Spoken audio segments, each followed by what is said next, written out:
역전이라는 단어 뜻이 무엇입니까? 이 판세가 뒤집힌 걸 말해요. 형세가 완전히 뒤집혔다는 것을 의미합니다.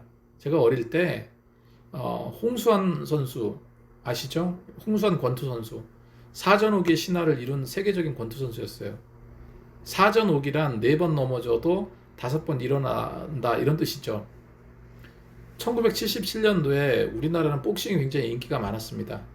특별히 홍수환 선수 당시에 파나마에서 열린 세계 권투 평의회 패더급 타이틀전에서 상대 선수가 카라스키아라는 상대 선수와 경기를 하게 됩니다.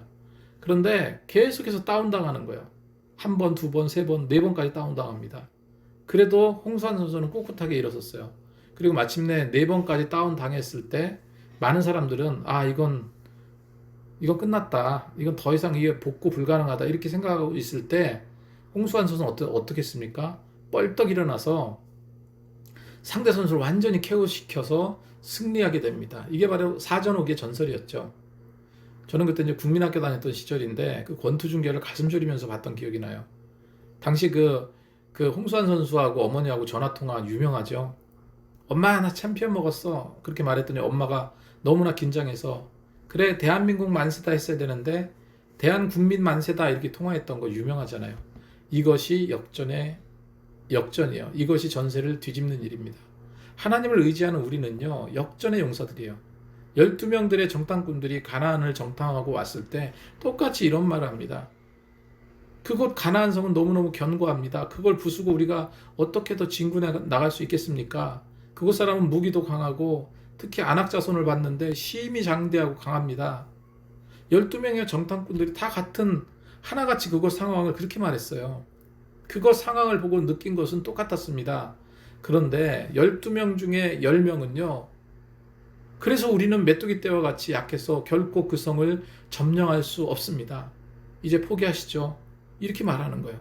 하지만 똑같은 상황을 접했음에도 똑같은 환경을 봤음에도 단 두 사람 여호수아와 갈렙은 어땠습니까? 우리 가나안으로 갑시다. 가나안을 칩시다. 우리가 할 수 있습니다. 하나님께서 함께 하시면 못할 게 없습니다. 그렇게 말해요. 여러분 역전의 역사는 어떻게 해서 이루어졌습니까? 하나님의 약속의 말씀을 의지했던 여호수아와 갈렙을 통해서 이루어졌어요.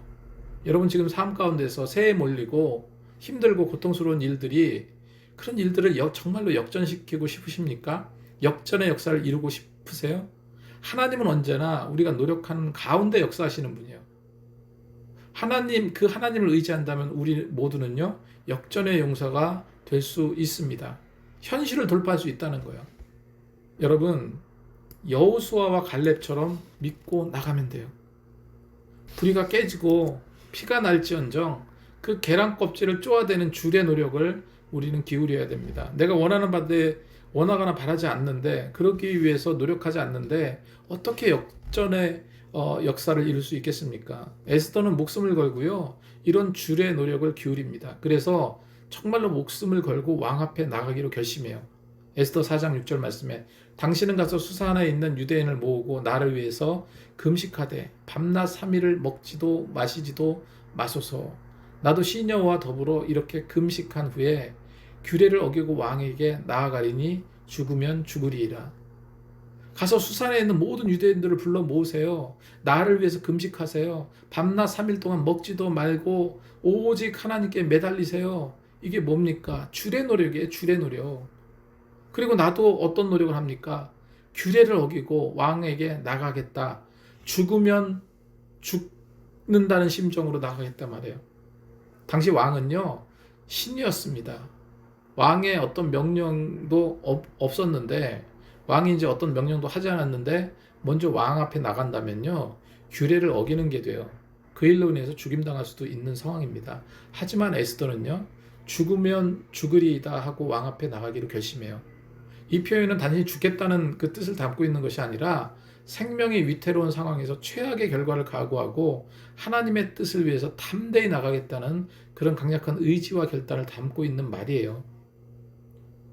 나는 죽음이라는 최악의 상황까지도 받아들일 준비가 되었다는 결단이었습니다. 이것이 줄의 노력이에요. 여러분 우리 노력해야 돼요. 우리 기쁨의 교회 일으켜 세워야 합니다. 정말 죽으면 죽으리라는 결단과 각오 없이는 어떤 것도 이루어지지 않아요. 지금 얼마나 불합리합니까? 참 복음의 진리 말씀이 도전받고 교회가 도전받고 이단들에 의해서 이리 치이고 저리 치이는 이런 최악의 상황. 그래서 우리 접어야 될까요? 포기해야 될까요? 아닙니다. 주님이 주신 그 사명을요, 더 활활 타오르게 그렇게 감당해야 합니다. 에스더처럼 목숨 걸지 않고는 결코 답이 될 수 없어요. 에스더는요, 목숨을 걸고 결단해서 왕께 나가요. 이제 어떤 일이 벌어집니까? 하나님의 타계 역사가 시작이 됩니다. 하나님께서는 이미 왕의 마음을 움직이시고 기적의 역사를 준비해 놓으셨어요. 하나님은 에스더의 줄의 노력을 보시고 밖에서 정말로 어미하게 쪼아대는 그 타계 역사를 이루게 하신 거예요. 그 결과 어떤 역사가 일어납니까? 전혀 다른, 생각지도 못한 반전의 역사가 일어나게 됩니다. 에스더 5장 2절 말씀에 왕후 에스더가 뜰에 선 것을 본즉 매우 사랑스러움으로 손에 잡았던 금규를 그에게 내미니, 왕이 에스더에게 금규를 내밀었다 기록하고 있는데, 이 금규를 내민 행위는요, 당시 고대 이제 바사 왕국에서는 아까도 말씀드렸던 것처럼 왕에게 부름받지 않고 나간 사람은요, 누구라도 죽임당할 수 있는 상황입니다. 그런데 유일한 예외가 있어요. 그건 바로 왕이 직접 금규를 내미는 경우입니다. 규는 이 왕을 상징하는 그 이렇게 지팡이 같은 걸 말해요. 이것은 내가 규례를 어겼지만 내가 용서하고 생명과 자비를 보이겠다. 왕의 총애를 상징하는 그런 상징적인 의미가 담겨 있다는 겁니다. 이것이 무엇입니까? 하나님이 일하시는 타계 역사라니까요. 여러분, 이런 타계 역사가 우리 일상에도 정말로 일어나기 원하십니까? 하나님께서 내 삶에 관여하셔서 망가지고 되지 않는 어려울 것 같은 모든 일에 역전의 역사를 정말로 이루어 주시기 원하시냐고요. 줄탁동시 줄의 노력을 통해서 타계 역사가 일어나면 가능한 일이요. 그러면 역전의 역사가 일어납니다. 어떤 힘든 일이 있더라도요, 우리 모든 것을 역전시키고 일어나야 될 거예요. 그것이 하나님께서 우리에게 주신 은혜고 능력입니다. 에스더 5장 2절 3절에 에스더가 가까이 가서 금규를 만진지라 왕이 이르되 왕후 에스더여 그대의 소원이 무엇이며 요구가 무엇이냐 나라의 절반이라 할지라도 그대에게 주겠노라. 결국 이 믿음의 결단과 하나님의 섭리로요, 유대 민족은 하만의 악한 음모에서 구원을 얻게 됩니다. 그리고 하만은 자신이 준비한 교수대에서 처형되는 이런 비참한 최후를 맞게 돼요. 이런 역전의 역사를 기념해서 유대 민족들은 불임절이라는 절기를 만들었어요. 그리고 그날을 잊지 않고 기억합니다.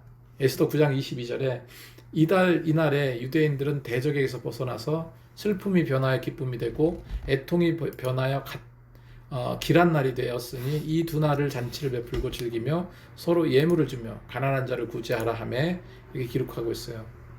여러분, 지금 참 어렵다고 말합니다. 하나님의 권능을 경험할 수 없다고도 말해요. 믿음이 무엇인지, 문제 해결 받는다는 게 어떤 의미인지도 모르고 예수를 믿는 자들 많아요. 여러분, 적어도 우리는 그래서는 안 됩니다. 여러분, 신앙생활은 명확한 거예요. 내가 믿음으로 결단하고 노력하면 하나님께서 역사해 주십니다.